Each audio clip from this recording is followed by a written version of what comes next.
ఆగేసి వచ్చిండు అనుకుందాం. ఏ అమ్మాయి అయినా భయపడి హీరో వెనకాల వస్తుంది. నేను ఫస్ట్ చేసింది అదే. ఫస్ట్ నాకు అదే అయింది, ఏంటి పక్కన ఎవరో వచ్చారో అని.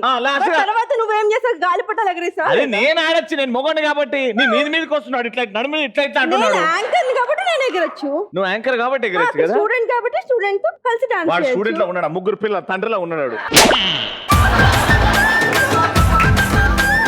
వాడు రావడం సరే, నువ్వు ఒళ్ళు మర్చిపోయి డాన్స్ చేయడం సరే. మర్చిపోయి కాదు, కమ్మానని నిన్నే పిలిచాను, నువ్వు రాలా, వాడు వచ్చాడు, అంత తేడా.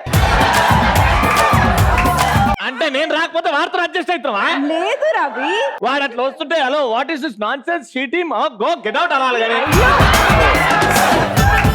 అయినా రే నీకేం పుట్టిందిరా సడన్ గా మా ఎంట్రీ సాంగ్ లో నువ్వు వచ్చినావు? రామ్ చరణ్ సాంగ్ అన్నది. అయితే నువ్వు శేఖర్ మాస్టర్ వా?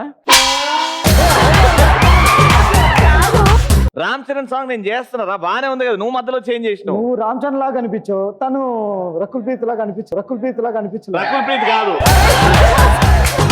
అందుకే మార్చి శృతి హాసన్ పెట్టుకున్నారు వాళ్ళు. సరే అయితే నీ ఆశ ఎందుకు కాదనాలి? నువ్వే రామ్ చరణ్ ఇప్పుడు రా, నేను స్టూడెంట్ ఇంటరా.